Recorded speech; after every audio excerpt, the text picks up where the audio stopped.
Lieutenant Hugh Barr Miller Jr. had just clawed his way out of one of the Pacific's worst naval disasters. He washed ashore on Arundel Island, a speck of hell crawling with Japanese troops. He was broken, starving, weaponless, paralyzed from the waist down, and worst of all, he had no water, not a drop. He would not see the light of a new day. Miller didn't like to beg. Instead, he struck a deal. "Lord, if you give me water, I promise I'll get up from this place." That night, the sky ripped open. Rain came like a miracle, and Miller drank until full. Now came the challenge. He had no legs, no rifle, just a few stolen grenades and the throwing arm that once made him a college football superstar. Some could say that was enough to survive, but Miller, he was going hunting.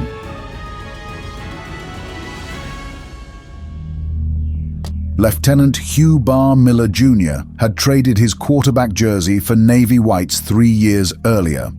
The Alabama Crimson Tide star who'd helped demolish Washington State 24-0 in the 1931 Rose Bowl now stood on the flying bridge of USS Strong, directing 20mm anti-aircraft fire. It was due to his past as a football star that his shipmates called him Rose Bowl. On July 5, 1943, at 12 a.m., Strong steamed through Kula Gulf's black waters as part of Task Force 18.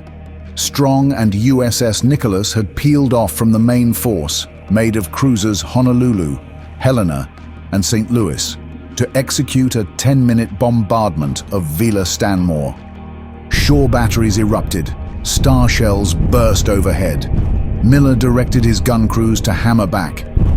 As the intensity of the shore attack was taking place, neither Miller nor the rest of the crew realized that 11 miles north, a Japanese destroyer had detected the scuffle. In a reckless act, the Japanese warship launched a long-lance torpedo into the darkness. A blind shot. It was one of the longest-range hits in naval warfare history. The Type 93 torpedo slammed into Strong's port side at 12:49 p.m. The blast ripped through her magazines. Miller felt the deck buckle beneath him. The destroyer started breaking apart.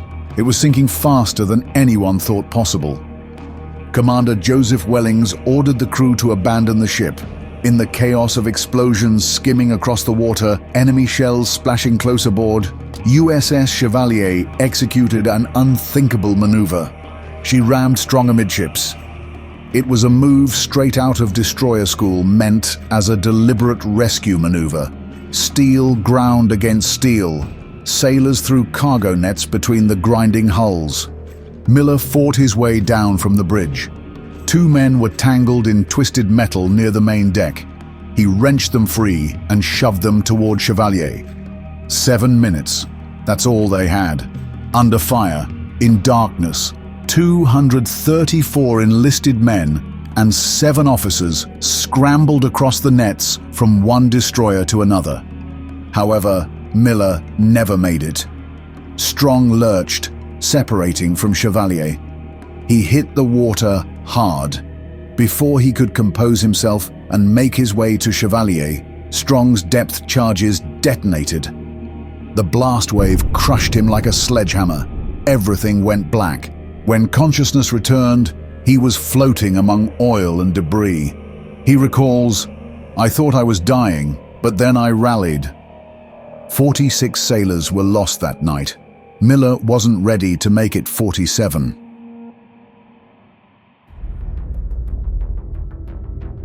Miller came to on a waterlogged float net. 22 men clung to the makeshift raft. As a senior officer, command fell to him.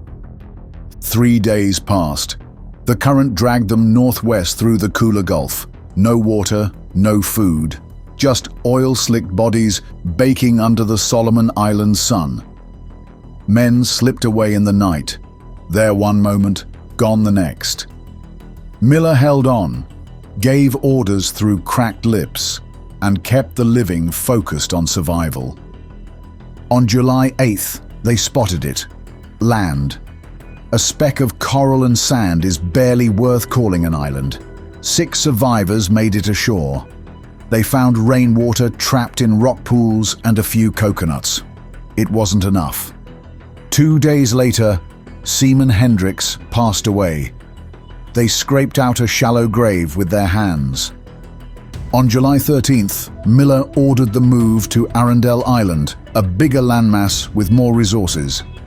They fashioned a crude raft from debris and made the crossing at high tide. They reached a freshwater spring and coconut groves. It was all too good to be true.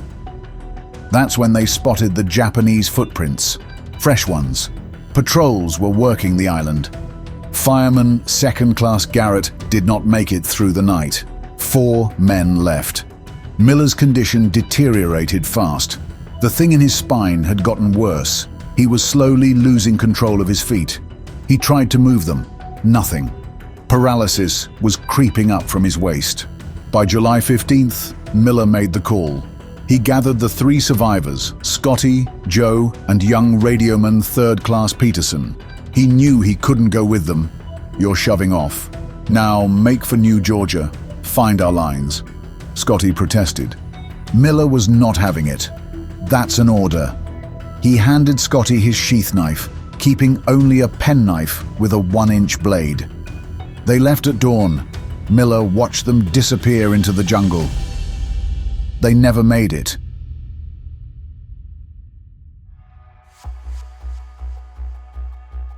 Day 12, without water. Miller's lips had split like dried leather. He dragged himself to a tree and whispered through cracked vocal cords, "Lord, if you give me water, I promise I'll get up from this place." That night, rain hammered down. Miller caught it in a rusted tin can, drank, filled it again.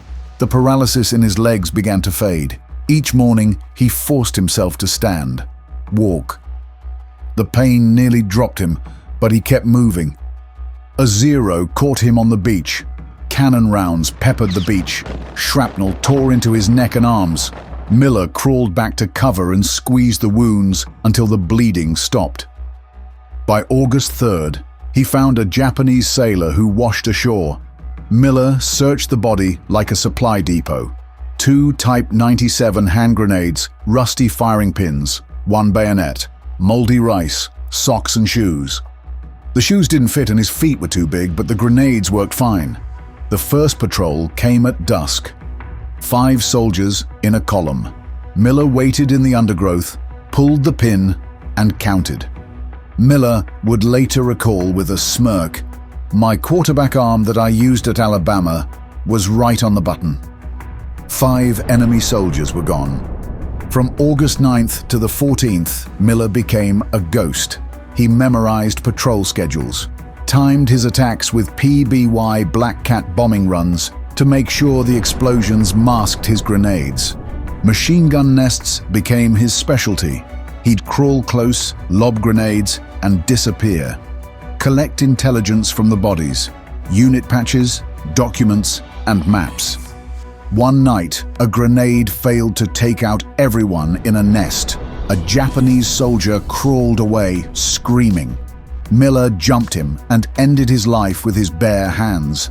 By mid-August, Miller had claimed the lives of over 20 Japanese soldiers. No rifle, no pistol, just grenades and a bayonet. His collection grew. 22 pairs of shoes, none of which fit, and 1,400 rounds of ammunition he couldn't use, along with broken rifles.